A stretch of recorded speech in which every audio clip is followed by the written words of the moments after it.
उसे शुरू करना पड़ेगा।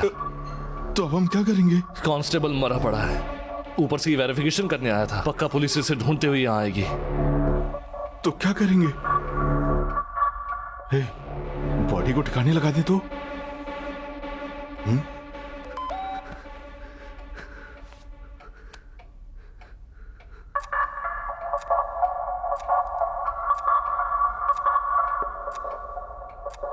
तू किस फ्लैट से आया? 401।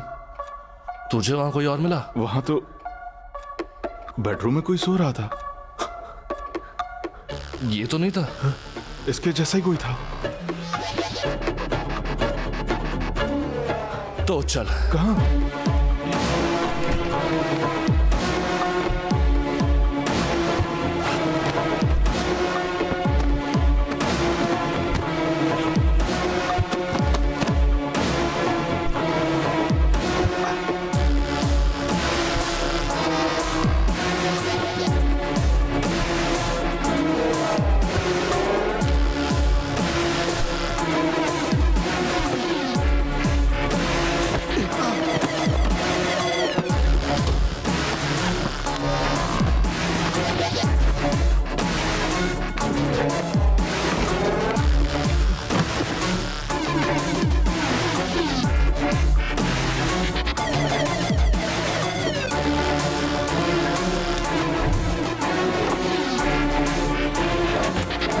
क्या कर रहे हो? मैं ऐसा सीन क्रिएट कर रहा हूँ जिससे ऐसा लगे कि उसने उन्हें मारा है। पर क्यों?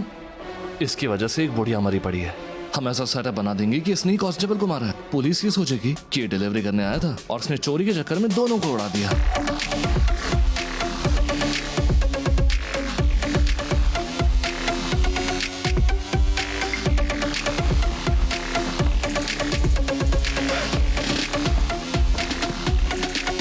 तो ये कर क्या रहा है? सीसीटीवी फुटेज डिस्ट्रॉय कर रहा हूँ। पर क्यों?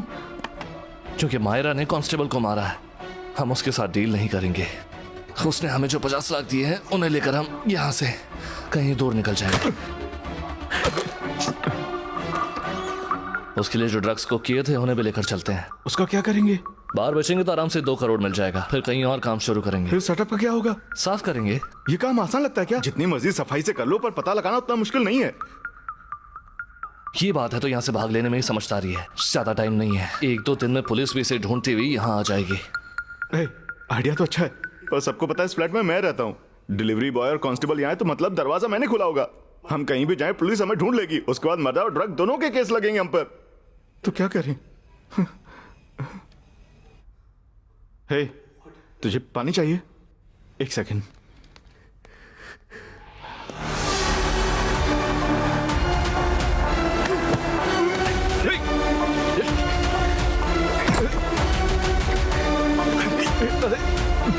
हमारे अलावा किसी और को नहीं पता कि हम साथ में काम कर रहे हैं। तुझे मार दिया तो ड्रग्स के चार्जेस तेरे ऊपर लगेंगे। सही बात कांस्टेबल के मर्डर के बारे में जानने की तो ये काम सोचने वाले की इमेजिनेशन के ऊपर है। इतना काफी है। इस कंफ्यूजन के बीच में निकल जाऊंगा।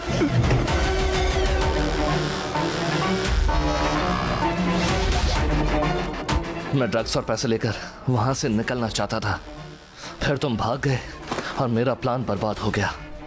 मुझे लगा तुम घर पर होगे तो मैं घर पर आ गया। तो मैंने देखा कि पैसे तुम्हारे पास हैं, पर मुझे अपने पैसे तुम्हारे साथ नहीं बांटने थे। इसलिए मैं पैसों को इसी फ्लैट में लाना चाहता था। तुम पुलिस स्टेशन जाना चाहते थे, पर मेरी किस्मत चमक गई जब बैग में रखा फोन बच गया और तुझे पता चला कि वो लाश कांस्टेबल की थी। फिर तूने फ्लैट जाने के लिए कहा। मेरा काम और आसान हो गया। रवि की कार मेरे पास ही थी, इसलिए वॉचमैन ने नहीं रोका और अंदर आना आसान हो गया। जब हम 401 में गए, मुझे पता था कि तू समझ जाएगा कि तू उस फ्लैट में नहीं गया था, और हुआ भी वही। पर मैंने कभी नहीं सोचा था कि बुढ़िया बच जाएगी। फिर तुझे ये फ्लैट का भी पता चल गया। मैंने अपनी चाबी से दरवाजा खोल दिया। मैंने सोचा था तू अपने पैकेज लेकर निकल जाएगा। हे, मेरा पैकेज है। पर तू मर्डर सुलझाने में लग गया। क्या हुआ ये पता किया बिना कैसे निकल सकता है? मैंने तुझे डाइवर्ट करने की पूरी कोशिश की। यहाँ से चलते हैं। इस सेटअप को देखकर लगता है इसके पीछे पक्का कोई बहुत बड़ा गैंग होगा। पर तूने मेरी बात नहीं सुनी। फिर तुझे अचानक ये दोनों भी मिल गए। क्योंकि मायरा मेरे बारे में नहीं जानती थी, तो मैं इसे फंसाना चाहता था। साले कुत्ते, क्या बकचोदी कर रहा है? चुप हट। लगा था मैं बच जाऊंगा, पर उस वीडियो ने मैंने ऐसा कुछ प्लान नहीं किया था। I went with the flow. बस हालात में फंसता चला गया। हम साथ में रहे, साथ में घूमे। हमारे साथ ऐसा करने के बारे में तू सोच भी कैसे सकता है? खाली साथ साथ रहने से मेरे साथ जेल भी जाओगे? नहीं ना। मैंने ये किसी को चीट करने के लिए नहीं किया, बल्कि खुद को प्रोटेक्ट करने के लिए किया। मेरी जगह तुम भी होते तो यही करते। हे, हमें अपने साथ कंपेयर मत कर। साले चोर, तुझसे पूछ कौन रहा है? मुझे चोर बोलो। चोर को चोर नहीं कहूं तो और क्या कहूं? कितनी बार बताना पड़ेगा? तुझे चोरी नहीं करता, जुगाड़ करता हूं मैं। ये बात कर। ये बस खुद को दिलासा देने का बहाना है और कुछ नहीं। तेरा किया गलत नहीं है तो मेरा किया भी गलत नहीं। अबे साले, इतना सब करने के बाद भी तुझे शर्म नहीं आ रही है? हे, मैंने शर्म आने वाला कौन सा काम किया? जब तुझे लगा कि बुढ़िया मर गई तो तूने भी तो भागने की कोशिश की। मैंने भी। मेरे साथ हादसा हुआ था, समझा? पर तूने जानबूझकर किया है। मैं तो फिर भी अपनी गलती मानकर